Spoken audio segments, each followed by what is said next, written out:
Hello maman, je suis Rebecca et je te souhaite bienvenue sur Balance ton accouchement. Maman d'un petit garçon et complètement bouleversée par la maternité, je te propose de retrouver ici chaque semaine un ou plusieurs nouveaux récits d'accouchement avec des mots authentiques, sans filtre et sans tabou. L'occasion de partager, d'apprendre et peut-être même de guérir autour de ce grand moment qu'est l'accouchement. Alors si tu es prête, c'est parti!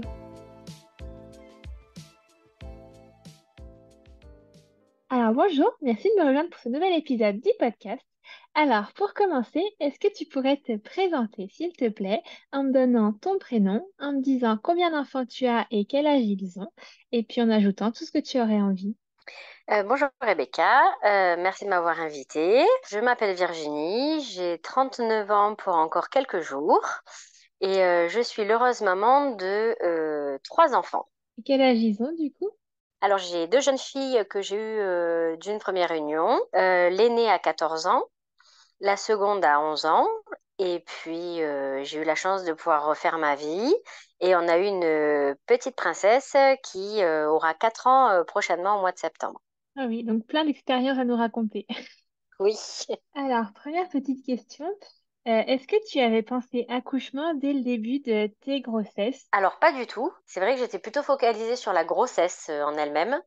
Mes deux filles, donc mes deux filles aînées, sont issues de parcours de PMA. Donc, c'est vrai que la question de l'accouchement s'est posée vraiment au dernier moment, je dirais, au dernier trimestre. Voilà, j'ai commencé à me poser des questions.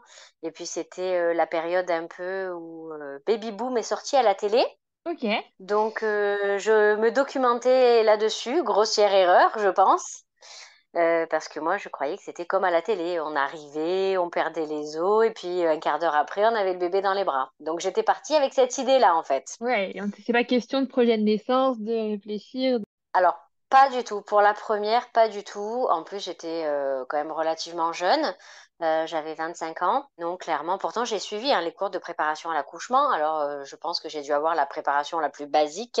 Voilà, la poussée, le sein, le biberon, mais c'est tout. Mais c'est vrai que je l'ai pas très bien vécu après coup. Voilà, je pense que je n'ai pas été correctement préparée. Ok. Et puis comme autour de moi, bah, j'étais la première de la famille, etc.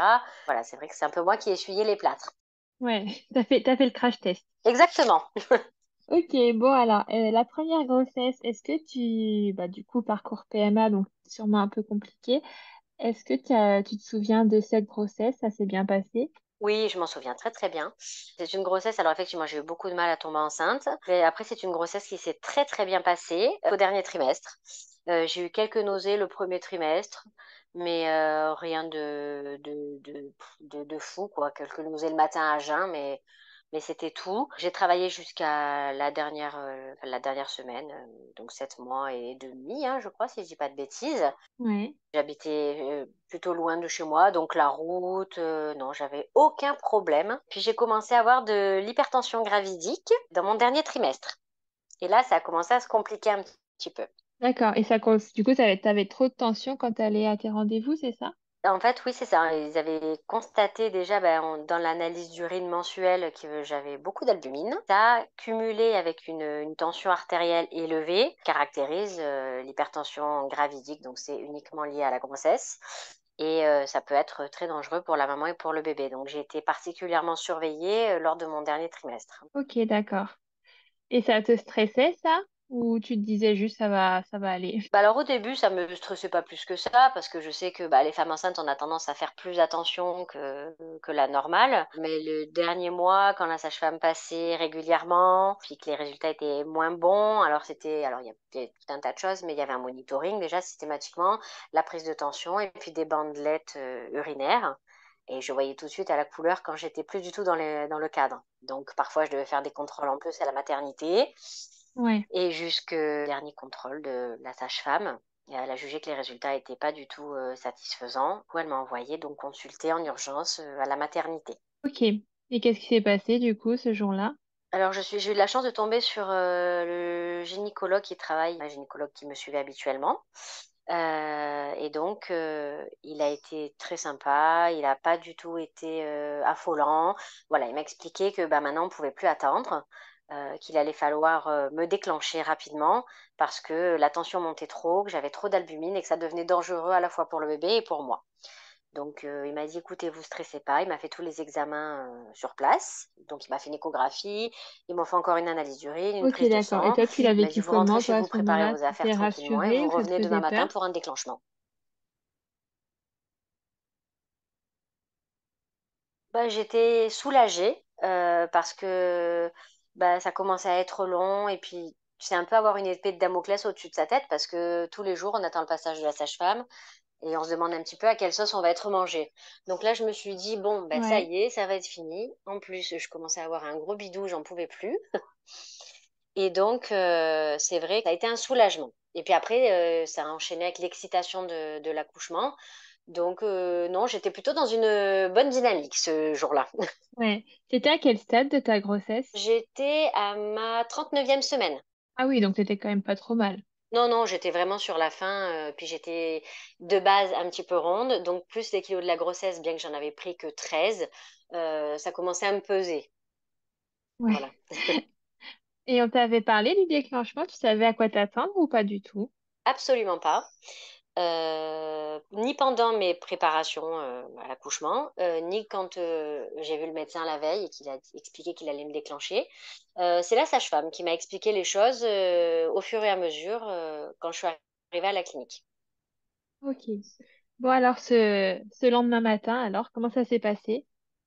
Eh ben, je suis arrivée toute pimpante avec toutes mes petites valises, mes petites affaires. On m'a installée, on m'a fait un monito. J'avais des petites contractions, mais rien d'affolant. Et puis donc la sage-femme est venue, elle m'a expliqué. Donc en ce qui me concerne, ils ont utilisé un tampon pour faire mûrir le col. Ok. Donc elle me l'a mis. Alors c'était pas douloureux particulièrement. Elle m'a beaucoup mis la pression dans le sens où elle m'a dit c'est un tampon qui coûte très très cher, hein. Alors surtout si vous allez aux toilettes, vous tirez pas sur la ficelle, hein.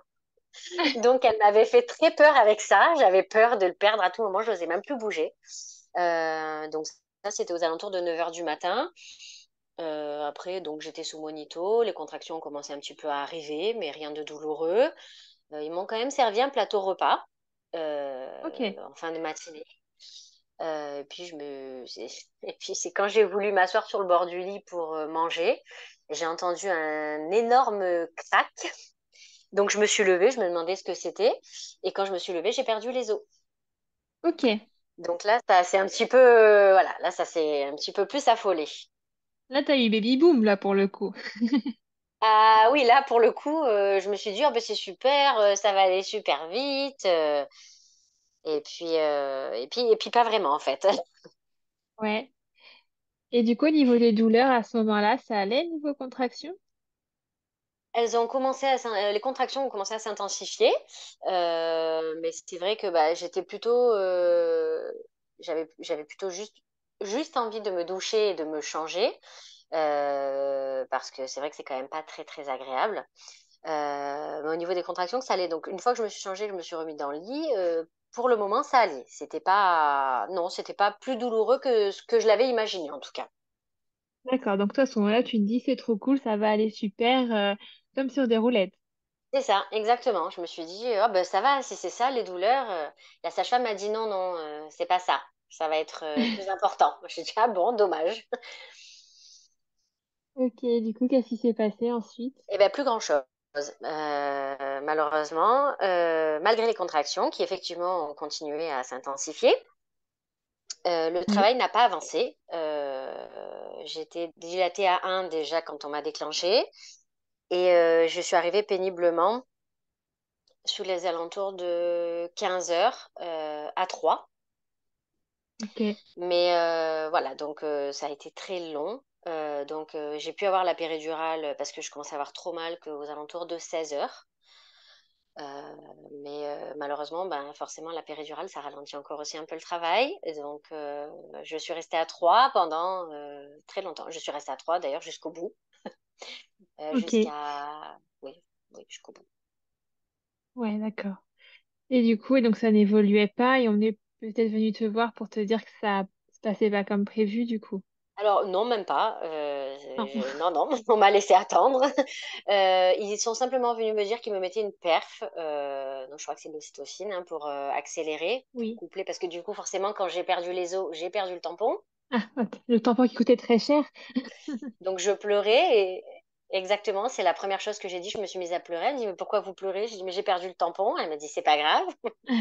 On t'en a pas remis un, toi, après la paix. Non, D'accord. non, non, ils m'en ont pas mis. Du coup, ils m'ont passé en perf. Mais effectivement, les contractions étaient beaucoup plus fortes. Le travail n'avançait pas. En fait, ils me l'ont pas dit tout de suite. Et moi, je ne sachant pas, bah, je l'ai pas remarqué.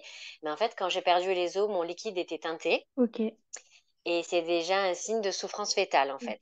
Ce phénomène couplé au fait que bah, le rythme cardiaque du bébé commençait à ralentir, ils ont pris la décision aux alentours de 20h, 20h30, le travail n'avançant toujours pas, bien que je n'avais plus du tout mal, hein. La péridurale, pour le coup, elle a très bien fonctionné, de faire une césarienne en urgence. Ok. Donc directement en urgence. On n'est pas parti sur une césarienne classique. Non, ça a été une césarienne en urgence. Non, non. Parce qu'en fait, D'accord. le rythme du bébé ralentissait beaucoup trop. Et toi, comment tu l'as vécu à ce moment-là? Bah, ça a été la grosse panique. Ouais. La grosse panique, parce que alors la césarienne, pour moi, ça n'arrivait jamais. Ça pouvait pas m'arriver. J'étais pas du tout préparée. En même temps qu'on t'annonce que tu as une césarienne, on te dit le papa ne pourra pas venir. D'accord, il pouvait. Donc, en l'espace de une demi-heure, je me suis retrouvée sur une table d'opération en fin de péridurale. Bah, comme ils n'ont pas voulu me faire une rachie, ou je sais pas si on me fait une fois qu'on a une rachie. Enfin, ils n'ont pas voulu renouveler la péridurale. Ils m'ont mis le masque. Et donc, c'est ce qui fait que Donc anesthésie générale. alors, pas vraiment général, parce que j'ai on va dire, quelques apparitions. Je me souviens qu'on me parlait, mais je n'ai pas vu mon bébé Ouais. sortir, je n'ai pas entendu mon bébé pleurer. Et en fait, quand je suis revenue à moi, ils étaient déjà en train de me recoudre. D'accord. Donc, je me souviens avoir demandé, mais est-ce qu'elle est née? On m'a dit oui, oui, elle est née. J'ai dit à quelle heure, au lieu de demander comment elle allait, je ne sais pas pourquoi. Donc, on m'a donné l'heure, 21h31. Et une. Et puis, voilà, je me souviens juste quelqu'un qui disait, bah, il manque une compresse. Donc, il y a eu un petit mouvement de panique. Tout le monde a dû recompter les compresses jusqu'à ce que le pédiatre dise que c'était lui qui l'a vu. Ok. Mais voilà, je n'ai ni vu ni entendu mon bébé. On me l'a pas montré et ça a été un petit peu réveil en panique, on va dire. Ouais, c'est traumatisant quand même. Oui, parce que bah, j'imaginais le pire de suite. Je sais pas pourquoi. C'est vrai que bah, encore une fois, on s'attend, on accouche, le bébé il pleure, voilà. Et là, de pas l'avoir entendu, oui, ça a été un peu compliqué. Ouais. Et elle était quand même dans la pièce ou elle était partie dans une autre pièce du coup? Non, elle était dans une autre pièce à côté, dans une autre pièce à côté du bloc, et le pédiatre était en train de s'en occuper, et elle avait déjà donné au papa pour faire le pot à pot, en fait. Ok. Donc lui, il pouvait la voir. Oui, lui a pu l'avoir, mais moi non. Ouais, super. Oui, Et c'est. toi, t'as pu la voir à quel moment du coup? Alors moi, j'ai pu l'avoir quand ils ont terminé de me recoudre. Ils m'ont mis, comme c'était en début de nuit, ils m'ont laissé dans une salle de travail pour pouvoir me surveiller. Et Ouais. c'est donc à ce moment-là qu'ils m'ont amené la petite et qu'ils me l'ont mise parce que je tenais vraiment à faire la tétée de bienvenue. Donc voilà, je l'ai vue, mais peut-être, je sais pas, je te dirai une heure après seulement. Ouais, quand même. Hmm. Oui, c'est une éternité pour une jeune maman. Ah oui. D'accord. Et donc du coup, bah quand même, quand tu l'as vue, t'as ressenti du soulagement, de l'amour, le coup de foudre. Ah oui, moi c'était, je suis née pour être maman. J'ai tellement mal vécu mes difficultés à tomber enceinte que oui, moi ça a été le coup de Ouais. foudre au premier regard, l'amour inconditionnel. J'ai oublié tout le reste en une fraction de seconde. Et oui, on a été fusionnels dès le début. Oui, oui, oui. Ok. Et alors au niveau de ton post-accouchement, comment ça s'est passé? Eh ben, écoute, alors je sais pas si c'est parce que j'étais toute jeune, mais ça s'est super bien passé. Alors bon, j'ai été sondée, mais le lendemain matin, donc j'ai passé la nuit en salle de réveil complète avec la Ouais. petite. Le lendemain matin, ils m'ont remis en chambre. Je leur ai demandé quand je pouvais me lever. Ils m'ont dit, bah, écoutez, il faut d'abord qu'on vous enlève la sonde, etc. Si vous voulez, on peut vous le faire de suite si vous vous sentez. Donc, bah, j'ai dit oui. Donc, ils m'ont descendée. Et je me suis levée en fin de matinée, donc plutôt rapidement. Et je me suis occupée de mon bébé parce que le papa n'était pas resté la nuit, ni la première nuit à la maternité, enfin dans la chambre avec moi. J'étais toute seule. Donc j'ai pu me lever, m'occuper toute seule de mon bébé. Je gambadais le deuxième jour, je gambadais comme un lapin dans les couloirs de la maternité avec mon berceau, hein. Je me Ok. suis remise Et très rapidement. t'avais pas mal plus que ça, surtout à la cicatrice de la césarienne. Alors ça tirait quand j'essayais de me lever ou de me redresser, mais sinon non. Non, non, j'ai vraiment eu un post-accouchement super. Mm. Ok, bon, c'est bien. C'est Au moins rassurant, ça. ça. C'est ça, Oui, après c'est le vrai. petit trauma, peut-être que ça a aidé aussi avec le traumatisme. Tu t'es tellement focalisé peut-être là-dessus que, bon, à côté, ça allait. Elle était là, tout allait.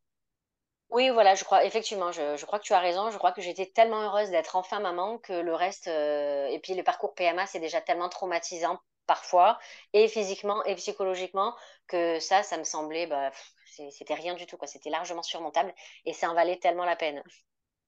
Ouais. Oui, alors, à quel moment tu t'es dit, on va recommencer, surtout un parcours PMA, tu t'es peut-être posé la question plus tôt. Oui, alors en toute honnêteté, je me suis posé la question dès la visite post-accouchement, donc au 1 mois de mon bébé. Je suis retournée voir l'obstétricien qui m'avait suivi pour ma fin de grossesse, vu que j'avais été suivie en PMA la première moitié de ma grossesse, puis par un obstétricien. C'était pas celui qui m'avait accouchée, donc. Je suis tombée sur un médecin charmant, je l'appelais docteur carte vitale parce qu'il disait bonjour carte vitale et c'était à peu près tout pendant les rendez-vous, hein. Super. Et puis, je venais d'accoucher, j'étais toute contente, donc j'arrive dans son cabinet. Bonjour, carte vitale. Oui, bah, oui, carnet de grossesse, parce qu'à l'époque, on avait des carnets de grossesse à faire remplir. Je ne sais pas si ça existe toujours. Donc, je lui dis, mais Non. docteur, j'ai déjà accouché. Ah, ça n'existe plus? Bah oui, non, tu vois, je suis vieille ringarde. Non, non, maintenant on se Euh, débrouille en fait. On amène notre dossier et on se débrouille pour avoir un carnet si on a envie. Mais d'accord. Donc, il me dit, je lui dis, mais j'ai accouché déjà. Il me dit, ah oui, c'est vrai, une césarienne, c'est moi qui vous l'ai faite. Je dis, non, non, c'était pas vous, c'était en urgence. Ah, il me dit, ah oui, donc il ressort un tas de papiers, là, je sais même pas ce qu'il regarde. Puis donc, il me fait la visite, et puis pendant la visite, je lui dis, eh ben, docteur, justement, alors, bon, c'est vrai que j'avais beaucoup écouté bah, les femmes de ma famille, donc en l'occurrence ma mère et ma grand-mère, qui m'avaient dit, ah, tu sais, des fois, d'avoir un enfant, ça remet les choses en place dans ton corps, et après, t'as pas de difficultés particulières. Donc, avec toute mon innocence, je lui dis, docteur, si un jour je veux un second enfant, est-ce que bah, le fait d'avoir eu un premier enfant facilite les choses? Il me ouais. dit, il me regarde, il me dit, bah, perdez 25 kilos, on en reparle après. Ah, Donc, ce à quoi je réponds, mais j'ai perdu tous mes kilos de grossesse déjà. Et il ajoute, oui, mais il y a de la marge encore, hein. Donc, ah, je suis sortie de là, j'étais un peu, ah, mince. voilà, ouais, j'étais un peu décontenancée. Du coup, j'ai eu l'idée d'appeler la gynécologue qui m'avait fait ma césarienne en urgence et avec qui j'avais eu un très bon feeling, qui avait été Ok. très rassurante. Et donc, elle m'a reçue. Et elle m'a réexpliqué que ce serait compliqué, qu'il faudrait que je repasse en PMA, etc. Donc, c'est ce qu'on a fait à peu près quand notre fille aînée a eu 2 ans, à peu près, 2 ans et demi. On ne voulait pas qu'ils aient Ok. beaucoup d'écart. Donc, je suis retournée au centre de PMA dans lequel j'avais été. On a commencé directement par le traitement qui avait fonctionné. Et j'ai eu beaucoup de chance parce que à peu près oui, 6 à 9 mois après, alors que j'avais eu une ovulation de moyenne qualité et que le médecin n'y croyait pas trop, bah, elle a fonctionné et je suis tombée enceinte donc de ma deuxième fille. Ok, donc assez rapide et t'étais sûrement soulagée. Oui, oui, parce que j'étais partie vraiment dans l'optique que ça allait être encore galère, que ça allait être compliqué. Mais non, c'est vrai que pour le coup, ça a marché plutôt rapidement et donc oui, j'étais très contente. Ok. Et alors, cette deuxième grossesse, alors comment elle s'est passée? Très différente de la première. Déjà, le fait d'avoir déjà un enfant, ben, clairement, ça change la donne. Parce que quand tu n'as pas d'enfant, ben, quand tu es fatigué, ben, s'il n'y a que ton mari et toi à la maison, ben, tu te reposes et puis tu t'écoutes beaucoup plus. Quand tu as déjà un enfant en bas âge, en plus on avait des problèmes avec la nounou, donc elle ne dormait pas bien, voire pas du tout. C'était très compliqué. J'ai fait de l'hypertension dès le premier trimestre, donc j'ai été arrêtée très tôt pour cette grossesse, à 2 mois, parce que j'étais considérée comme une grossesse à risque. Donc j'ai été arrêtée dès le deuxième mois et ça a été très très dur. J'ai eu beaucoup de nausées, beaucoup de Ok. tensions, j'ai eu pareil, des lombalgies, beaucoup, une sciatique persistante. Donc, j'ai eu une deuxième grossesse beaucoup, beaucoup moins confortable que la première. Ok, donc tu étais sous surveillance rapprochée, si on peut dire. Oui, c'est ça, exactement. Je devais aller toutes les semaines chez la sage-femme. J'avais, bon, en plus de mon rendez-vous mensuel, prise de tension à la maison. J'avais un appareil, les bandelettes aussi. J'étais beaucoup plus surveillée, oui. Et est-ce que ça se passait quand même bien au niveau clinique, si on peut dire? On t'a pas parlé de repos forcé ou de déclenchement potentiel? Non, on m'a pas parlé de déclenchement. J'étais vraiment toujours limite au niveau de la tension. Ok. Donc voilà, on me disait d'essayer de me reposer. Donc c'est vrai que quand bah, ma grande était à l'école, je me reposais. Mais non, sinon la grossesse en soi, c'est plutôt bien passé. J'ai pas eu d'autres complications hormis ces petits problèmes de tension. Oui, qui sont quand même pas si petits. Oui, c'est vrai. Enfin, oui, c'est vrai que c'est quand même. Mais enfin, il y a des personnes qui cumulent et j'ai cette chance de Oui, n'avoir oui. eu que ça. Voilà, on va dire. Ok. Et alors, du coup, est-ce que de ce temps-là, est-ce qu'il était question de faire un accouchement à voix basse après césarienne ou pas du tout? C'était Alors forcément là, une césarienne qui t'attendait. ben, c'est clairement ce qui m'a angoissée par contre moi rapidement. Je l'avais tellement mal vécu, j'étais tellement frustrée, tellement en colère et que j'ai tout de suite posé la question. Donc on m'a dit que ça dépendrait du déroulement de ma grossesse, que c'était envisageable, qu'il y avait pas, voilà, que c'était très courant de pouvoir faire un accouchement à voix basse après une césarienne, donc de pas me focaliser là-dessus, que ce serait possible, mais que ça dépendrait de mon terme et de la manière auquel j'étais arrivée au terme en fait. Ok. Et du coup, est-ce que tu te préparais d'une manière particulière pour ça ou pas spécialement? Alors oui, là, j'ai quand même gardé dès le début dans un coin de ma tête que ben, la césarienne, ça existait, que ça m'avait pas empêché de donner naissance quand même à mon enfant, de faire de moi une maman, qu'il fallait voilà un peu que je la dédiabolise. Puis je m'étais du coup beaucoup plus documentée aussi. Mais je l'ai gardé dans un coin de ma tête. Mais mon objectif, c'était l'accouchement voix basse. Je voulais donner la vie par un accouchement voix basse. Donc, c'était vraiment. Donc je faisais tout ce qu'on m'avait recommandé, les massages du périnée.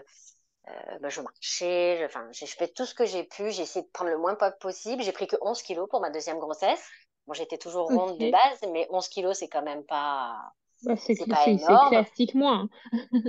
Voilà, donc du coup, je me suis dit, je vais mettre toutes les chances de mon côté. Donc, j'ai voulu tout essayer jusqu'au bout. Ok. Et alors, roulement de tambour, qu'est-ce qui s'est passé en fin de Et, grossesse? et ben, fin de grossesse, ben, j'ai pas eu besoin d'un déclenchement parce que ma tension s'était quand même stabilisée. J'étais D'accord. très fatiguée en fin de grossesse parce que j'ai eu un. Alors, au début, on m'avait dit que mon bébé ne serait pas plus grosse que sa sœur. Et puis, en fait, je pense qu'ils se sont trompés un peu dans les estimations. Déjà, j'avais un ventre énorme. J'étais enceinte de 3 mois, on me demandait quand est-ce que j'accouchais ou si j'avais des jumeaux, ce qui était très vexant. Alors Oui. au début, je disais mais non, c'est pas pour tout de suite. Non, c'est pas des jumeaux. À la fin, j'en avais marre. Je disais, il y en a qu'une, mais elle a besoin d'espace. Parce que j'ai fait un surplus de liquide amniotique en fait. Donc j'avais un D'accord. ventre énorme, donc j'en pouvais plus. La fin de grossesse a été très dure. Du coup, à la dernière visite de ma sage-femme, une des dernières visites, je lui ai demandé si elle pouvait pas procéder à un décollement de Ok. la poche. Ce qu'elle a fait. Alors, D'accord. c'était quand même pas le meilleur moment de ma vie, je Ouais, tiens à le c'est ça. préciser. Il y a des personnes à qui ça fait pas mal du tout, il y en a ça fait très mal, du coup. Alors, c'est pas vraiment que ça a fait très très mal, c'est que c'est surtout très désagréable. Ok. Voilà, c'est une sensation très étrange, très désagréable. Donc, elle est venue l'après-midi, elle m'a fait ce décollement. Le soir, j'étais très fatiguée, je suis allée au lit vers 21h. Et à 21h30, pareil, j'entends un gros crack. Donc je Ok. me lève en sursaut et j'ai quand même eu l'élégance de ne pas perdre les os dans mon lit, mais à côté. Donc j'ai perdu les os à 22h30. Voilà, donc le travail s'est mis en route plus rapidement. Là, j'ai commencé à avoir mal vraiment de suite. Ouais. Est-ce que tu t'es dit, je vais rester un peu chez moi pendant le travail ou pas Alors non, spécialement? non, pas Non. spécialement parce que là, vraiment, ça a commencé de manière très intense. Ok. Et puis on était quand même relativement loin de la maternité, à peu près une quarantaine de minutes. Ah oui, oui. Voilà, donc j'ai pas voulu prendre de risques. Dès que j'ai vu que j'avais perdu les os, qu'il n'y avait pas de doute sur le sujet, j'ai dit on y va. D'accord. Et du coup, donc, on est arrivé à l'hôpital. Comment ça s'est passé? Déjà, est-ce que la perte des os était teintée cette fois ou Non, pas? non, non. Ou Alors tu cette l'as vu? fois, voilà, non, non, cette fois je l'ai vu, oui, oui, c'était parfaitement clair et transparent. Donc c'est vrai que je suis partie beaucoup plus sereine à la maternité. Ouais. Donc quand nous sommes arrivés à la maternité, vous êtes sûr que c'était bien le liquide amniotique, c'est pas de l'urine? Bah, j'ai dit vu le volume, oui, je suis certaine, oui. Donc ils m'ont installée, ils m'ont fait un premier monito. Effectivement, j'avais de très grosses contractions, très rapprochées. Et puis au bout de 20 minutes, plus rien. Ah, Donc, j'étais à deux quand je suis arrivée à la maternité. J'étais déjà dilatée à deux. ouais. Mais les contractions se sont arrêtées. Ok, comme ça d'un coup. C'est ça, comme ça d'un coup. Peut-être un peu le stress aussi qui n'a pas aidé. Oui, peut-être. Oui, oui, c'est vrai que... Bon, après, j'étais encore une fois plutôt euphorique que stressée là, à ce moment-là. Ah, Mais peut-être qu'inconsciemment, je voulais garder ce bébé pour moi. Je voulais pas le laisser sortir. Oui, c'est vrai ouais. qu'on pourrait aussi partir là-dessus. Mais donc, ben voilà, donc on m'a installée dans une chambre. On m'a pas Mhm. mis tout de suite en salle de travail. On m'a installée dans une chambre pendant quelques heures. Euh, et puis dans la nuit, j'ai recommencé à avoir des grosses contractions. Donc on m'a remis dans une salle de travail. On m'a dit que si je voulais tenter la voix basse, il fallait que j'essaye de retarder la péridurale le plus possible pour pas que ça me coupe dans mon travail. Donc on m'a mis à disposition une baignoire. Je pense que j'ai vidé toute l'eau chaude de la maternité pour 2 ou 3 années. J'ai trempé jusqu'à en avoir la peau toute fripée. J'ai fait beaucoup de ballons, j'ai marché dans les couloirs. J'avais tellement mal que ça me provoquait des vomissements. Les gens, Ah ils me oui. regardaient, ils avaient de la peine pour moi parce que des fois, je m'arrêtais, je pouvais même plus marcher. Ça a été douloureux, mais je prenais sur moi et je voulais vraiment y arriver, donc je continuais. C'est pas grave, ça a passé, ça dure pas longtemps. Et je repartais, et un coup le bain, je m'habillais, je marchais, le ballon. Donc, Ok. voilà. Donc, comme le travail n'avançait pas, ils m'ont remis dans une chambre le lendemain, dans la journée. Ouais, malgré les douleurs, ça n'avançait pas. Non, ça n'avançait pas. Non, non, ça n'avançait pas. Donc, on m'a remis dans une chambre, en plus, à côté d'une maman qui venait d'accoucher. Ah. Donc, elle, elle est tranquille avec son bébé, elle a des visites. Toi, tu es à côté, tu as des contractions, t'as pas de péridurale, tu as envie d'insulter tout le monde. Tu as juste envie d'être tranquille, en fait. Mais bon, je prenais sur moi et j'essayais de rester calme. Euh, et puis, la journée est passée. La journée est passée comme ça. Ça a été très, très, très, très, très, très, très long. Ouais. Au Et niveau des puis, douleurs, c'était supportable quand même ou vraiment alors pas? Ça s'est calmé un petit peu. c'était très douloureux, mais je voulais tellement accoucher par voie basse que je prenais sur moi et je disais, faut serrer les dents, faut serrer les dents, faut serrer les dents. Alors en plus, ce truc qu'il faut pas faire parce qu'au contraire, il faut souffler pour accompagner la contraction. Moi, je me contractais là, mais je disais rien. Je suis plutôt très dure. Et donc, oui, les douleurs, c'était dur, mais je voulais absolument cette voix basse. Donc, je j'ai rien dit, en fait. J'ai attendu. Ouais. Et du coup, on m'a remis, dès qu'il y a une chambre de libre qui a été vide, on m'a rebasculé dans une chambre seule pour Ouais. que je puisse voilà, être plus tranquille. Puis la sage-femme m'avait dit qu'en fin de journée, on viendrait me faire un monito, donc sous les alentours de 20h, 20h30, pour voir où on en était. Euh, donc, ça faisait déjà presque 22 heures hein, que j'étais là. J'en avais marre. Et Quand même. la sage-femme est venue. Elle m'a fait une visite. Alors ça, c'était horrible. J'ai jamais eu mal comme ça. Et pourtant, elle n'était pas du tout, elle n'était pas brusque ou quoi que ce soit, mais la douleur était insupportable. Et je lui ai dit, non, mais j'en peux plus là, je supporte plus la douleur, je n'arrive plus à gérer, j'en peux plus, je suis épuisée, je n'y arrive plus. D'un seul coup, là, je n'y arrivais plus. Et elle me dit, toute contente, non, mais vous inquiétez pas, on vous a programmé une césarienne pour demain matin, vous êtes la première. Ah! J'ai dit non, non, non, ça va pas être possible, je peux pas passer la nuit comme ça, c'est pas possible. Elle me dit, on va vous donner un petit cachet pour dormir. J'ai dit, mais c'est pas le cachet là qu'il me faut, j'ai vraiment des douleurs insupportables, je n'en peux plus.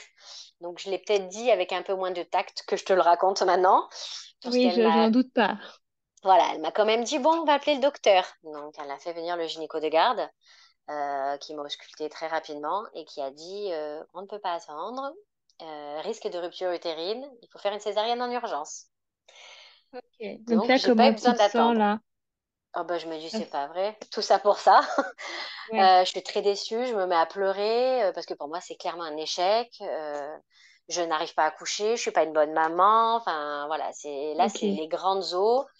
En plus, c'était un médecin qui m'avait suivi avant mon parcours de PMA, qui m'avait dit que tout allait bien, que j'étais jeune et que ça allait marcher, et qui était passé complètement à côté de la plaque. Donc de ouais. le voir lui, il était plutôt froid. Cette nouvelle à laquelle je m'attendais pas du tout, je me suis mise à pleurer. Encore une fois, le papa ne pouvait pas venir au bloc. Ah, Donc toujours pas. non, toujours pas parce qu'en fait la maternité à l'époque partageait ce bloc avec le bloc de chirurgie osseuse. Et ils ont des normes Ah, drastiques pour les microbes et donc il ne faut vraiment que le strict minimum dans les blocs. Donc il n'a pas pu venir. Et ok, donc bah, je suis partie en pleurant toute seule vers le bloc. ok. Et pareil, est-ce que tu as eu droit à une rachis cette fois ou tu as eu Oui. encore eu le masque? Alors non, là j'ai une rachis anesthésie. J'ai une charmante anesthésiste qui a dit comme si je n'étais pas là. Il parle souvent comme si tu n'étais pas là, d'ailleurs, j'ai remarqué.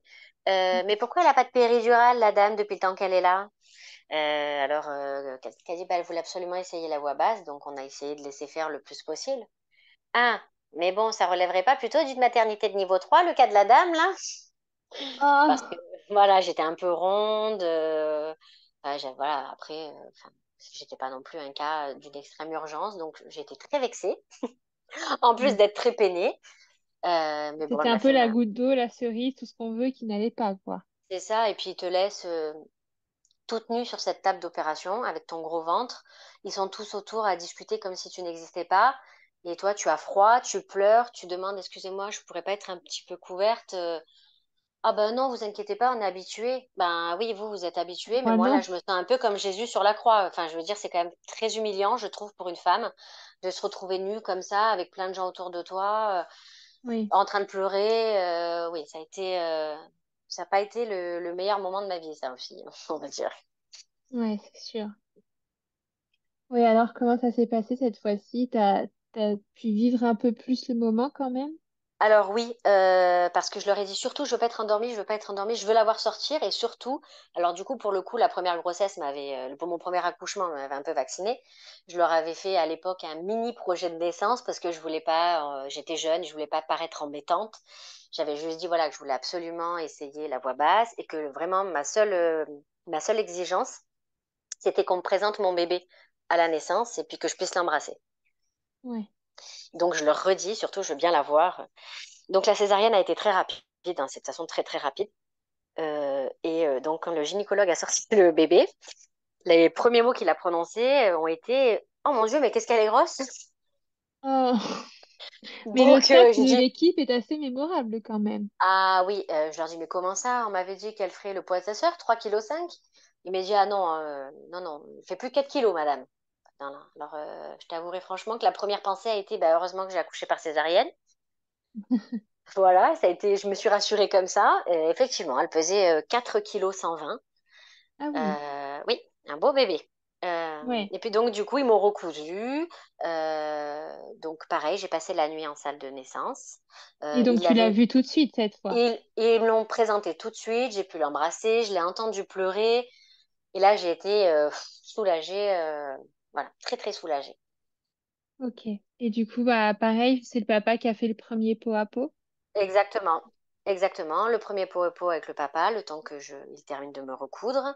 Ensuite, ils m'ont mis en salle de naissance. Pareil, j'ai voulu essayer, enfin, je voulais faire la tétée de bienvenue uniquement parce que je n'avais pas envie d'allaiter. C'était mon choix que je revendiquais. Ouais. Euh, et là, on m'a dit, ah, c'est dommage, hein, parce qu'elle tète bien déjà, hein. Ouais. Oui, oui, mais après une césarienne, c'est extrêmement douloureux aussi. C'était ma deuxième césarienne. Non, je me suis affirmée. J'ai dit, bah oui, elle tète bien, mais elle prendra le biberon. Voilà, c'est comme ça. Donc, je me suis un petit peu plus affirmée. Voilà, ça a été quand même un moment magique aussi. Pareil, coup de foudre au premier regard, de l'amour puissance 1000 qui s'est démultiplié. Ouais. C'était un beau moment. Ok. Une fois l'accouchement lui-même passé, ça allait mieux, quoi.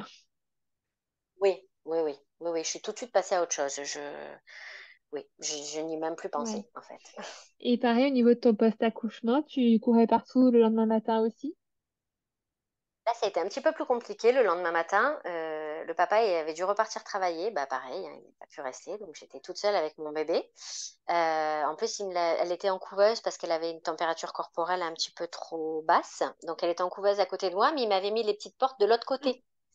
Sauf que je ne pouvais pas me lever oui. parce que j'étais encore sondée. Ok. Donc je sonnais en pleurant, mon bébé pleure, il me veut, je n'y arrive pas. Voilà. Donc j'étais un peu plus angoissée. Mais après, une fois qu'ils m'ont levé la sonde, pareil, là, j'ai pu me lever en fin de journée, un petit peu plus tard. En fin de journée, je me suis levée, j'ai passé ma première nuit toute seule encore. Ouais. Mais j'ai pu me lever et m'occuper de mon bébé. Oui, je mettais vraiment un point d'honneur. Je ne voulais pas les laisser à la nurserie, je voulais vraiment m'en occuper moi. Donc là, c'était un petit peu plus long, mais j'ai réussi. Avec brio, du coup. Avec brio, je sais pas, mais du mieux que j'ai pu et avec beaucoup de volonté, ça c'est sûr. Ouais. Tu m'étonnes. Après, une césarienne, se lever, c'est quand même pas le plus simple. Non, non, c'est vrai que c'est douloureux. Et puis après, c'est un peu psychologique aussi. Du fait que ça avait été déjà ouvert une première fois, puis là une seconde fois, j'avais peur que ce soit plus fragile. Ouais. Alors j'osais moins, on va dire. J'étais plus sur la retenue que la première fois. Ok. Oui, alors du coup, nouvelle vie. Quand Exactement. s'est fondé le projet BB3? Alors effectivement, j'ai refait ma vie donc plusieurs années après. Mon mari donc avait déjà trois enfants, lui, trois garçons d'une première union. Et alors on n'en avait pas vraiment parlé, voire pas du tout. Il savait que moi j'avais eu des difficultés pour tomber enceinte, surtout que la pathologie était vraiment de mon côté. Donc moi j'avais toujours dit que je me refusais à retourner en PMA, que c'était trop difficile et trop Ouais. dur. Et que, voilà, je lui avais toujours dit que le plus grand regret dans la vie, ce serait de ne pas avoir eu d'enfant avec lui parce qu'il aurait été pour moi le père idéal pour mes enfants et que j'aurais aimé que mes enfants aient Ok. parce que c'était un papa extraordinaire. Et donc, on n'en avait plus reparlé. Ouais. On avait laissé ça comme ça, on n'en avait plus reparlé. Et puis, j'ai eu des soucis avec mes stérilés D'accord. qui étaient rejetés par mon corps. Donc, j'ai perdu deux stérilés D'accord. Ok. en peu de temps. Ouais, ils se décrochaient en fait. Ah, d'accord. Donc voilà. Donc le deuxième, donc c'est ma gynéco qui après m'a suivi et en qui j'ai toute confiance. Elle m'a dit celui-là c'est impossible, il peut pas se décrocher. D'ailleurs quand elle me l'a mis, j'ai particulièrement eu mal. Celui-là il peut pas se décrocher. Et 2 mois après, je sais pas, je sentais quelque chose de pas normal et donc j'y suis retournée et elle m'a dit bah écoutez, elle me l'avait enlevé comme ça avec les mains, Ah ouais. avec les doigts. Donc, elle m'a dit, je voulais plus reprendre la pilule parce que, bah, avec la PMA, tout ça, j'ai eu beaucoup d'hormones, j'avais pris beaucoup de poids, j'avais un dérèglement hormonal, j'avais fait une sleeve après ma deuxième grossesse, j'avais perdu 50 kilos. Donc, j'avais retrouvé un équilibre dans ma tête, dans mon corps, et voilà, je voulais plus reprendre tout ça, je voulais pas retomber dans la pilule, les hormones synthétiques, tout ça, je voulais plus. Donc, je m'étais dit, bon, elle m'a toujours dit, hein, Madame Toussaint, le risque zéro n'existe pas. Hein, je vais pas vous dire que vous tomberez plus jamais enceinte. Mais bon, je connaissais suffisamment mon corps et comment il fonctionnait, voilà, pour ne pas prendre de Ok. contraception. Donc c'était ouais, sans contraception. Oui, je suis restée sans contraception pendant 3 ans. Ok. Oui, donc ça marchait bien hein, au début. Oui, jusqu'à. Jusqu'à un jour où un retard de règles. C'est vrai que ces derniers mois, j'étais pas j'étais devenue un peu moins régulière. Ouais. Et donc, je dis à mon mari, je m'inquiète un petit peu, j'ai du retard. Il me dit, oh, bah, tu sais, toi, ces derniers mois, tu as pas mal de retard. Il me dit, bah, tu travailles en face d'une pharmacie, va t'acheter un test, au moins t'es tranquille. Ouais. Tu pensais quand même à Donc, ça un effectivement, petit peu ou tu pensais que c'était vraiment un dérèglement? non, au fond de moi, je pense que je savais. Ok. Je pense que je savais. Et donc, je vais m'acheter ce test. Et donc, c'était en fin de journée, après mon travail. Je me suis dit, bah, je le ferai demain matin. Dans la nuit, j'arrivais pas à dormir. À 4 heures du matin, je me suis levée.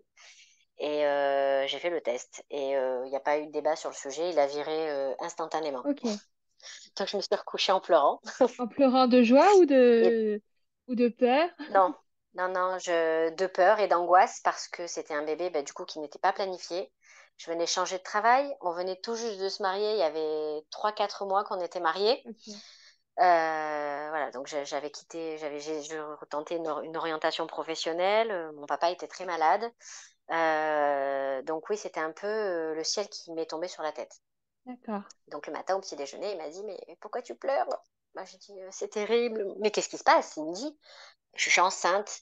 Il me dit, pour ça tu pleures? C'est pas grave. Je dis, c'est... Oui. Donc oui, ça a été... donc elle n'était pas prévue.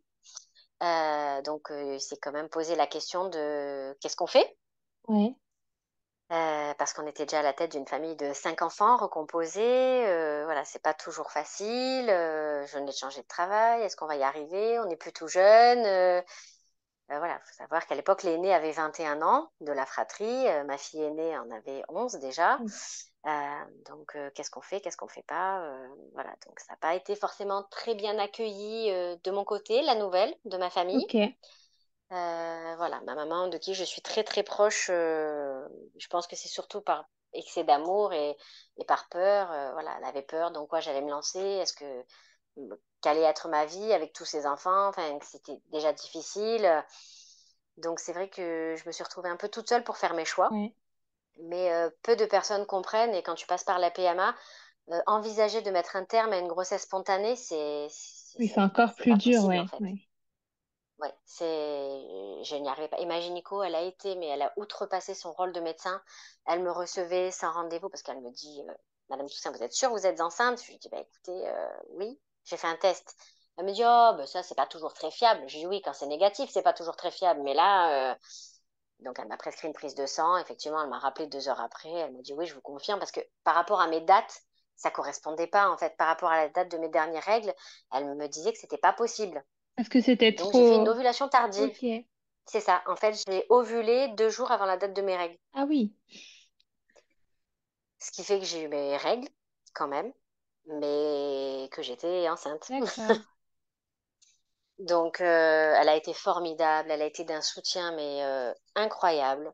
Et mon mari aussi, pour le coup, il m'a jamais jugé. Il m'a dit, tu feras ce que tu voudras. Moi, cet enfant, on pourra l'accueillir. C'est ton corps. Je respecterai ta décision. Et donc, il m'a vraiment laissé prendre ma décision, la mienne. Ok. Voilà. Et donc, on s'est dit, bah, de toute façon, si on le fait pas maintenant, c'est une chance. Voilà, on a toujours dit qu'on regretterait de pas avoir d'enfants ensemble. Ben voilà, ben on tente Ouais, l'aventure. il On est s'est là. lancé. C'est ça, exactement. Donc, on s'est lancé. Ok. Et alors, du coup, t'as mis longtemps à prendre cette décision? Oui, Ouais. oui, oui. J'ai su que j'étais enceinte le 15 janvier. C'est une date que je connais, donc le 15 janvier, je me rappelle très bien. Donc, j'étais enceinte bah, de tout juste 15 Ah jours. oui.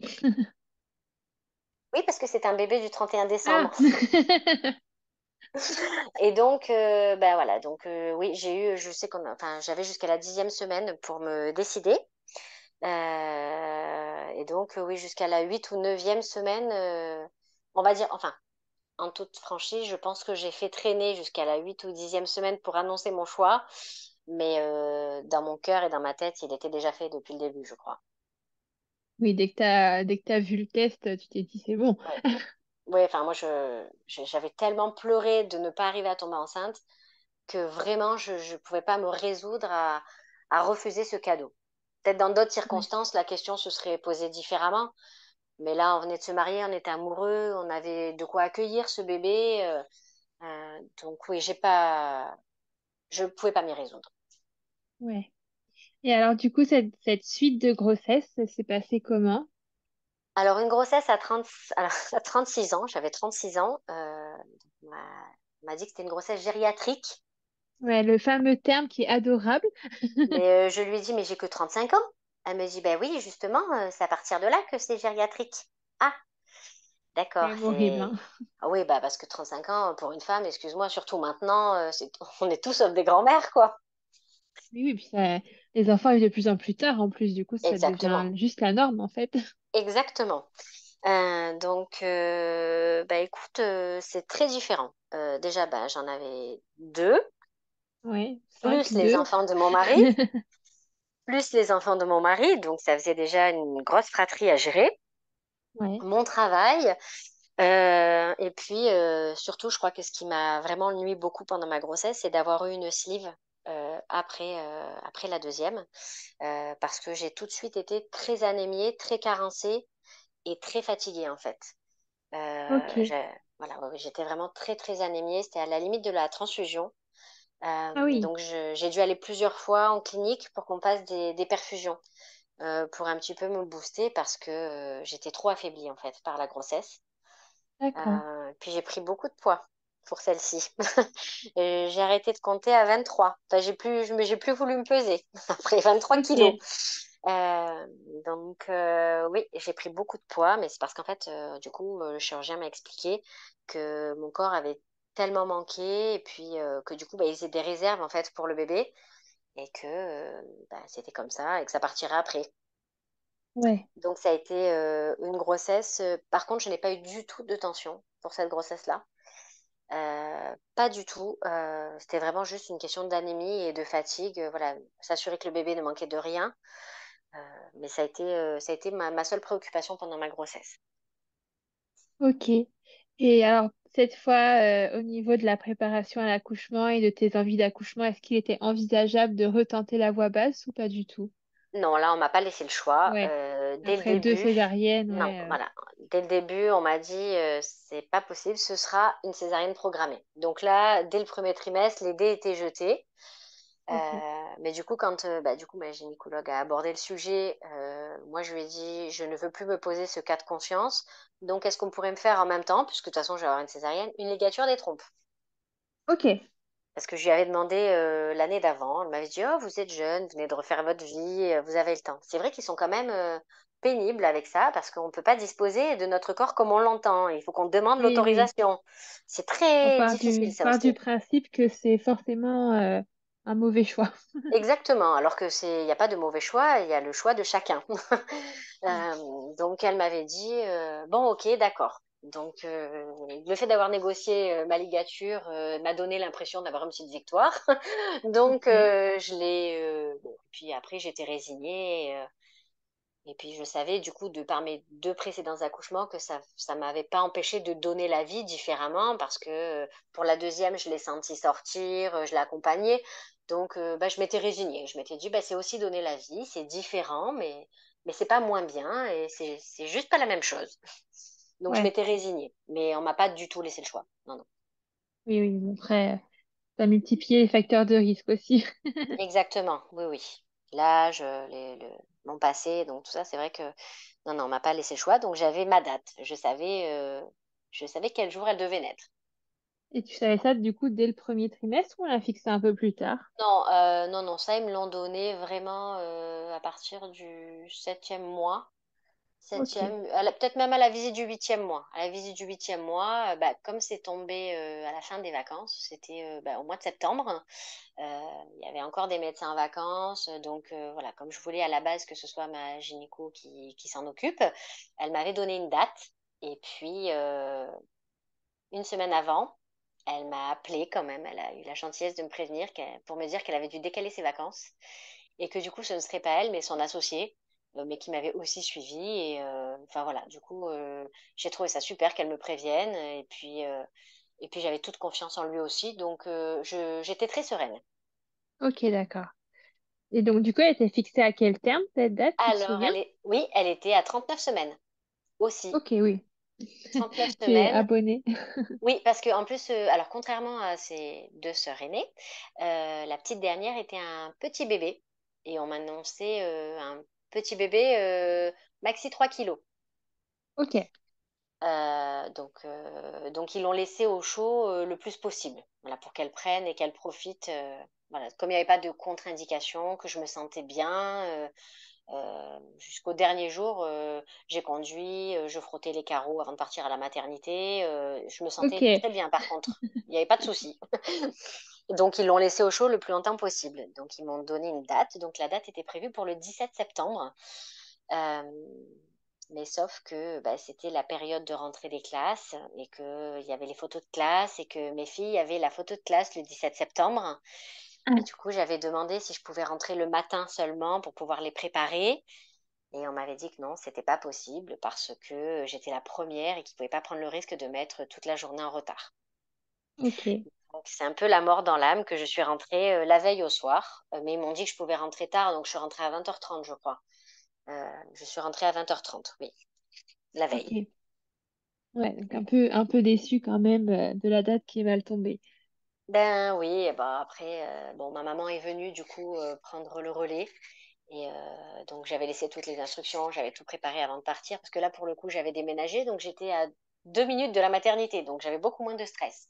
Ah oui, J'étais vraiment à côté, parce que mes trois filles sont nées dans la même maternité. J'ai juste d'accord, déménagé. c'est rapproché. Exactement. Donc voilà, je suis rentrée à 20h30 après avoir fait tout mon ménage, préparé mes affaires, les affaires de mes filles, tout était nickel, je leur avais préparé à manger, tout était top. Ouais, ça Euh, change quand même une césarienne programmée, du coup. oui, oui, parce que t'as pas cette épée au-dessus de ta tête en disant à tout moment, voilà. Donc là, je m'étais organisée pour que tout soit nickel quand je rentre à la clinique. Ok, et alors comment ça s'est passé? Ah ben, pas que ça s'est pas passé comme prévu. Ah, Je suis rentrée donc vers 20h30. On m'a fait un monitoring. J'avais des contractions un petit peu fortes, mais qui n'étaient pas douloureuses. d'accord. Tu sentais Malgré- ton ventre, mais ça faisait pas mal. C'est ça, exactement. Je le voyais se contracter. Du coup, je les voyais sur le monitoring, mais j'avais pas plus mal que ça, donc je rigolais. C'était super. On m'a installée Ouais. en chambre. J'ai eu une chambre toute seule. Puis là, pour le troisième, j'ai fait comme à la maison, hein. J'ai pris mon oreiller, ma couverture, j'avais rangé toutes mes petites affaires de bébé. On est rodé hein, quand c'est le troisième. Après, c'est un peu la maison là-bas, hein. Donc, je m'étais tout bien préparé. Mon mari était Et resté un papa moment était avec avec moi. toi? Ouais. Non, bah non, du coup, il m'a aidé à m'installer. Puis après, il est rentré avec les enfants à la maison parce que de toute manière, j'étais programmée pour le lendemain matin. Et du coup, Oui. j'étais très zen aussi parce que, grosse nouveauté, ils avaient un bloc réservé à la maternité et les papas pouvaient assister à la césarienne. Ah, Donc ça aussi fait que j'étais beaucoup plus détendue. d'accord. Euh, donc c'est vrai que il est parti et puis donc on s'était donné rendez-vous le lendemain matin. Et puis donc j'ai passé la soirée devant la télé. Je me souviens très bien du programme, voilà. Et puis j'arrivais pas à dormir parce que là c'était l'excitation par contre. Et oui, là, tu Donc savais que dans quelques heures, tu allais rencontrer ton c'est bébé. ça. Donc je savourais un peu. J'adore. Enfin, j'adore ce que j'ai ressenti à ce moment-là, d'être avec mon bébé dans cette chambre. Je me sentais bien en fait. Et Ouais. je profitais, je parlais à mon bébé. J'ai eu une grossesse très fusionnelle dès le début avec elle. Et je lui parlais et je me souviens très très bien de ces moments qui vont me marquer toute ma vie, je crois. C'est la plénitude. Voilà, c'est ça que j'ai ressenti en fait à ce moment-là. J'étais bien, je me sentais bien, j'allais encore accoucher, j'allais avoir ce bébé, on allait agrandir la famille. Oui, j'étais super bien, mais du coup j'étais tellement bien que j'arrivais pas à dormir. Et Ouais. du coup j'ai demandé si on pouvait me donner un petit cachet pour m'aider un peu à me détendre. Donc la sage-femme est venue, elle m'a donné un petit cachet. Et je me suis mis sur le côté avec mon petit coussin. Puis j'allais m'endormir quand tout d'un coup le fameux crack est revenu. Ah, Et j'ai même pas eu le temps de me retourner. J'ai entendu splatch. Donc bon, bah, j'ai compris hein, que je venais de perdre les os. Donc je sonne parce qu'il faisait nuit dans ma chambre et j'avais la sonnette à côté. La sage-femme vient. Qu'est-ce qui se passe? Je lui dis j'ai perdu les os. Vous êtes sûre? Oui, je suis sûre. Elle allume la lumière, elle voit que ça coule de partout. Elle me dit bougez pas, j'arrive. Donc, elle m'a aidé à me lever, à me changer. Elle a refait mon lit. Euh, et puis donc, je finissais de me changer. Elle me dit, bah, écoutez, euh, prévenez votre mari tranquillement. Mais bon, vu vos antécédents, il n'y a pas d'urgence parce qu'en plus, j'avais le staphylo, pardon, le strepto, pardon, il ne faut pas mélanger. C'est très mauvais le staphylo. J'avais le streptocoque B, donc il a fallu me faire une dose d'antibiotiques avant la naissance. Euh, d'accord. donc elle m'a dit, voilà, prévenez simplement votre mari, vous lui dites que vous avez perdu les os, le programme n'a pas changé, et puis vous venez, donc ma chambre était au bout du couloir, et puis donc l'accès aux salles de naissance de l'autre côté. Elle me dit, finissez de vous changer, je vous attends. Donc j'appelle mon mari, toute contente, il allait se coucher. Je lui dis, bah, écoute, voilà, je viens de perdre les os, mais bon, t'inquiète pas, ça change rien, on se voit demain matin. D'accord, Ouais. d'accord. Donc me voilà partie dans le noir, dans ce couloir qui n'est pas long en soi, hein. Il doit avoir 5-6 chambres de chaque côté avant d'arriver au bout du couloir. C'est une petite maternité. Et d'un coup, d'un seul, des contractions que jamais de ma vie je n'ai ressenties, des douleurs mais incompréhensibles qui m'ont scotché. Impossible d'avancer, Ok. impossible de crier parce qu'il y avait toutes les mamans qui dormaient. Et je me retrouve toute seule dans ce couloir, dans le noir, et je me dis, ça va être compliqué là. Et il y a, il y a personne. Ouais, je me suis dit, ils vont bien venir hein, à un moment donné quand ils voient que je viens pas. Et je sais pas Ouais. combien de temps ça a duré, ça n'a pas dû durer longtemps, bien que dans mon esprit, ça ait duré une éternité, avant que la sage-femme revienne et me dise, mais qu'est-ce que vous faites? Et je lui dis, je peux plus avancer. Elle me dit, comment ça, vous pouvez plus avancer? Je dis, non, j'ai trop mal. Elle me dit, comment ça, trop mal? Oui, très très mal. Donc elle est allée chercher un fauteuil roulant pour m'emmener en salle de travail et elle m'a posé sur la table, elle m'a examinée et elle me dit, vous habitez loin? Alors je lui dis, bah non, on habite au lac, alors il y a un petit lac à côté de la maternité où j'habite. Je sais pas pourquoi elle me dit au lac d'Annecy. Je dis ah non, non, pas du tout. Non, non, pas du tout, à 2 minutes de la clinique, là, vraiment. Elle me dit, va falloir que vous rappeliez votre mari, ça va pas pouvoir attendre, le travail s'est lancé trop vite en fait. Donc il va Ok. falloir faire une césarienne en urgence. Ah non. Et la voix basse, c'était Voilà. pas du tout envisageable à ce moment-là, vu que c'était Non, lancé, parti? Non. non, non, mon utérus était trop fragile en fait et trop Ok. cicatriciel. Et donc voilà, donc de suite branle-bas de combat. Appelez votre mari. Donc je vais réveiller le gynécologue. Donc elle est allée chercher le gynéco. J'ai appelé mon mari donc une première fois. Donc le gynéco vient m'ausculter. Elle dit oui césarienne tout de suite. On va vous préparer. Vous avez appelé votre mari. J'ai dit oui oui. Et donc, il s'inquiétait il faut qu'il arrive vite là maintenant. J'ai dit oui, non, mais il arrive, le pauvre, il a dit juste, je bois un café pour me réveiller, j'arrive.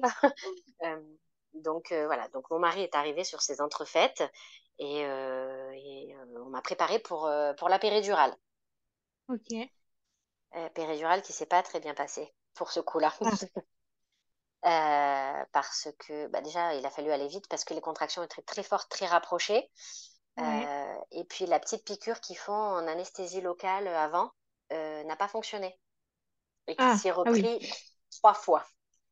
Ah, quand même. Oui, donc ça a été vraiment, pourtant j'étais habituée, mais très très dur. Je me souviens, j'avais le nez qui coulait sur la sage-femme qui me tenait, je pleurais, j'avais le nez qui coulait et elle m'embrassait sur la tête, elle me dit, vous êtes courageuse, vous allez y arriver. Mais c'était tellement difficile, j'en pouvais Ouais. plus, j'avais trop mal.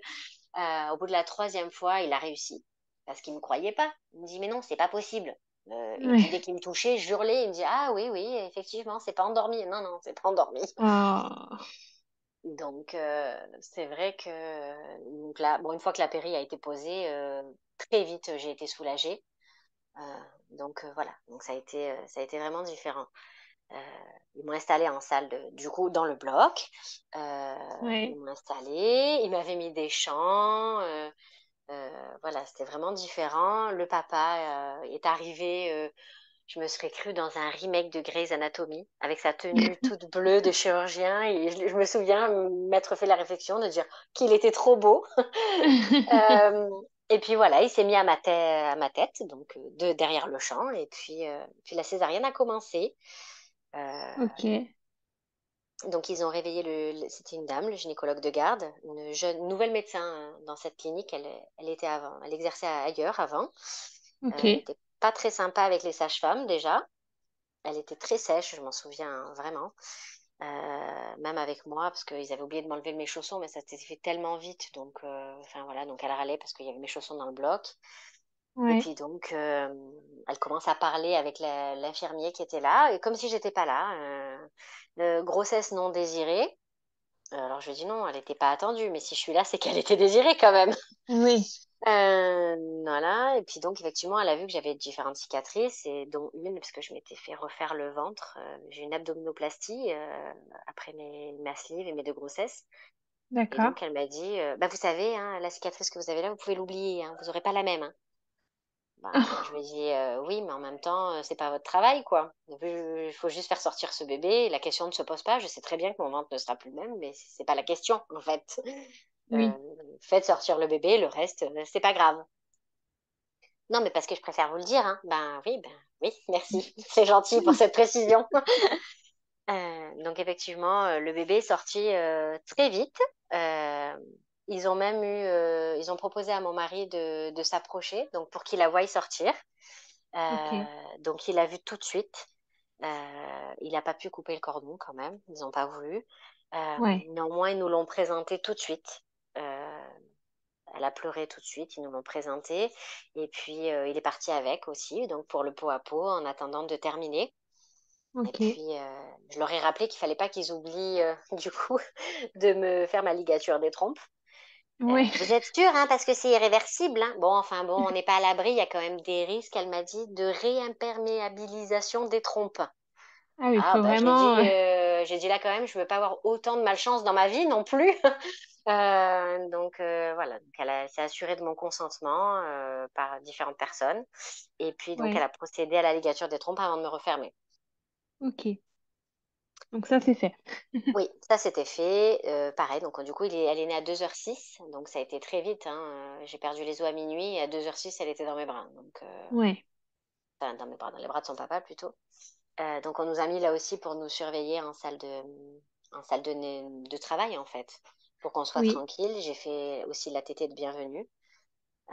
Puis le papa ne m'a pas quitté. Donc on est resté là jusqu'à 6 heures du matin à peu près. D'accord. À 6 heures, on nous a remis en chambre. Du coup, mon gynéco qui devait s'occuper de moi est venu me voir à sa prise de service. Alors, on y va? Ben, j'ai dit, moi, je vous attendais, vous n'étiez pas là. Euh, donc, il est venu, voilà, on a discuté 5 minutes. Et puis voilà. Et puis là, ça a été un petit peu plus compliqué pour le coup. Ah oui. Parce que bah, la sage-femme est venue à soulever le drap pour voir si tout était en ordre. Et puis, non, en fait, je faisais une hémorragie. Donc, le pansement était imbibé de sang. Donc, elle m'a dit, je reviens. Elle est allée chercher le gynécologue de garde, qui était encore, bah, du coup, toujours la dame sympathique, là. Ah, c'était pas Euh, ton gynécologue que tu non, lui, connaissais du coup. il était en doublon. Non, lui, il était venu en doublon, en fait, pour faire les César programmés. Et elle n'avait pas terminé Ok. sa garde encore. Ah, Elle dommage. a terminé. C'était la passation un petit peu. Oui, il faisait la Ouais. passation, quoi. Donc, elle a soulevé la couette. Elle a dit, bon, vous refaites tous les pansements en compressif. Voilà. Alors, elle m'a prescrit des médicaments. Puis, donc, elle est partie. Donc, ils m'ont refait mon pansement. Un pansement compressif.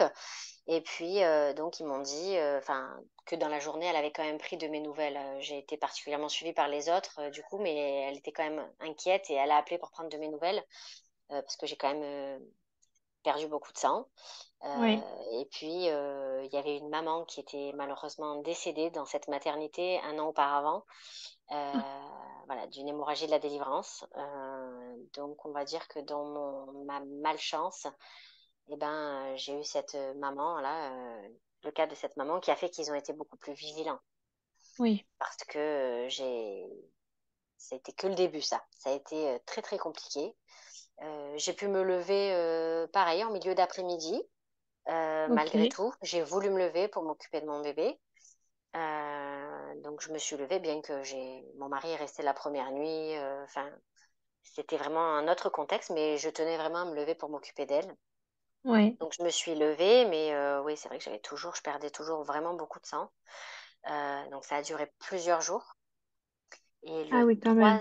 oui, le troisième jour, je crois, en fin de journée, en montant sur le lit, donc avec la césarienne, c'est un peu compliqué, donc j'y allais un petit peu à genoux en marche avant, là.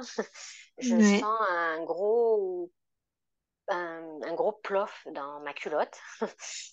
Et j'ai dit, écoute, appelle la sage-femme. Elle me dit, mais qu'est-ce qu'il y a? Je lui ai dit, je pense qu'ils ont oublié un bout de placenta. Je ne sais pas pourquoi j'ai pensé à ça. Parce que vraiment, Ouais. j'ai perdu quelque chose, littéralement. Quelque Ok. chose de gros en plus. Donc il a eu peur, il est de suite allé chercher la sage-femme. Et donc elle vient me voir, j'étais dans les toilettes et je lui dis, écoutez, regardez ce que je viens de perdre. Donc je lui montre.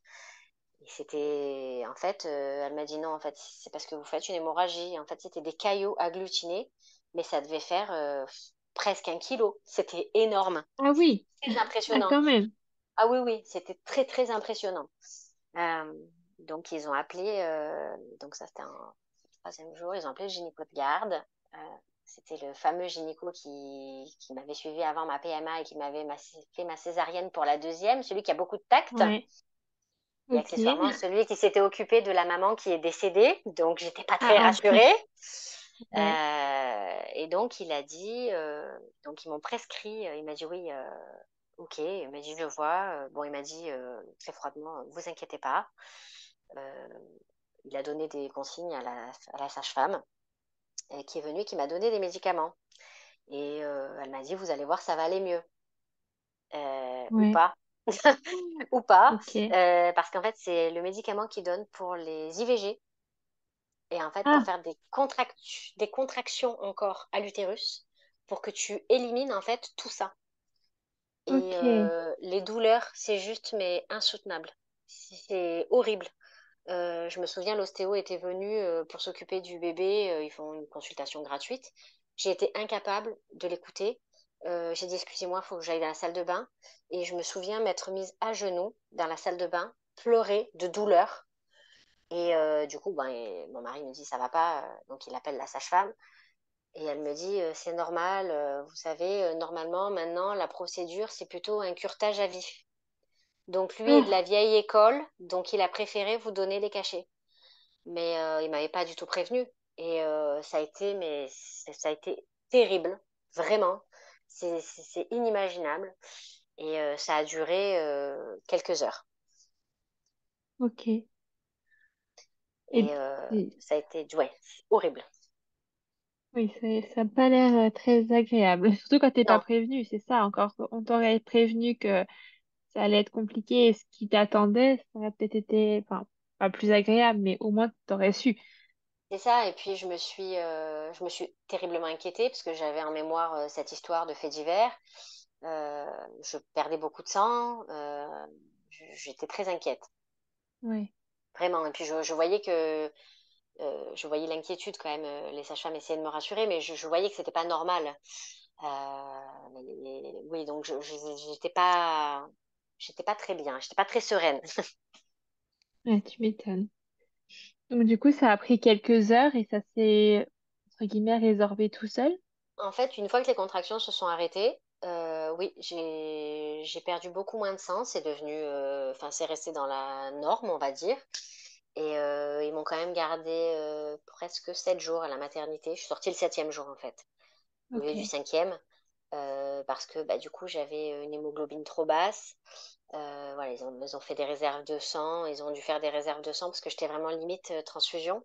Du fait que déjà j'étais anémie avant, malgré les poches de fer qui m'avaient bien reboosté, voilà, ils avaient demandé du sang, etc. Ils avaient pris les devants. Et voilà, le septième jour, je suis rentrée chez moi avec mon bébé. Et mais j'ai eu un postpartum beaucoup moins sympa. J'ai mis vraiment beaucoup plus de temps à en remettre. J'ai été très fatiguée. J'ai eu mal. Voilà, ça a été le plus difficile des trois. Bien que j'ai été le Ouais. mieux préparée, tu vois, Oui, paradoxalement. oui, oui, au final. Mais bon, c'est pas passé comme prévu non plus, du coup. C'est ça, exactement. Mais ça a été, oui, j'ai mis oui, un bon mois à être sur pied, en forme comme j'ai l'habitude de l'être. Ouais, ok. Ah oui, quand même. Oui. Et du coup, là, t'as dû te bénir d'avoir que ça soit la dernière grossesse et que ça se reproduira plus. Ah oui, non, clairement, j'ai eu peur pour ma vie. En toute Ouais, sincérité, je suis pas douillette, je suis très positive, mais j'ai vraiment eu très très peur et non, là, je me suis dit c'est plus envisageable, donc j'ai vu la ligature comme une bénédiction. Et c'est ouais, parce que formidable toi, d'ailleurs, je revis, c'est incroyable le confort que ça apporte, c'est génial. oui, oui, de plus y penser, parce que du coup, Exactement. Non, non, je n'y pense plus. Non, j'ai plus ni de pilule à prendre, ni de stérilet qui se décroche, ni de. ouais, C'est vraiment, ouais, voilà, je savoure parce que c'est vraiment génial. ouais, c'est quand même le comble d'être passé d'une PMA à une ligature des trompes. N'est-ce pas? La vie est bizarrement faite. La vie est bizarrement faite. Oui, c'est vrai. Mm, c'est ça. Mais c'est une belle histoire au final. Ah oui, oui, très. Et bah du coup, merci beaucoup pour cette histoire que tu as partagée, pour ces trois expériences pareil, mais différente à la fois et crescendo du coup. Ben écoute, je suis ravie d'avoir pu partager ces moments avec toi. J'espère ne pas avoir été trop bavarde. Et Non. puis, j'espère, voilà, il faut surtout, si j'ai un conseil à donner aux futures mamans, écoutez-vous et surtout faites-vous entendre. C'est pas parce que vous êtes jeune, que c'est votre premier bébé, que votre ressenti n'est pas bon ou est moins important. Affirmez-vous, affirmez vos choix, et puis regardez Baby Boom, mais ne le prenez pas pour argent comptant. Voilà, c'est mon C'est conseil. ça. Regardez comme une série en fait. Exactement, parce que c'est des beaux moments, mais ça prépare, on va dire, mais ça, c'est juste en façade, quoi. Il faut pas juste, faut pas juste Il faut pas penser à prendre ça ça, pour voilà. acquis. Exactement, voilà, chercher mes mots et surtout, voilà, trouver la préparation qui vous convient pour que cette préparation vous amène au plus beau jour de votre vie. Ouais. Oui, bah merci encore à toi. Eh bien, avec plaisir. Merci beaucoup d'avoir écouté cet épisode jusqu'au bout. S'il t'a plu, n'hésite pas à me laisser une petite note sur l'application d'écoute sur laquelle tu es actuellement et à me laisser un petit commentaire sur Apple Podcast. Quelques petits instants qui pourront beaucoup m'aider à grandir. Si tu souhaites échanger sur cet épisode ou si tu souhaites toi aussi participer à cette aventure, n'hésite pas à me contacter sur les réseaux sociaux. Les liens sont en barre d'infos. En attendant, je te donne rendez-vous mercredi ou vendredi prochain, selon le jour auquel tu écoutes, et je te dis à très bientôt pour un nouvel épisode.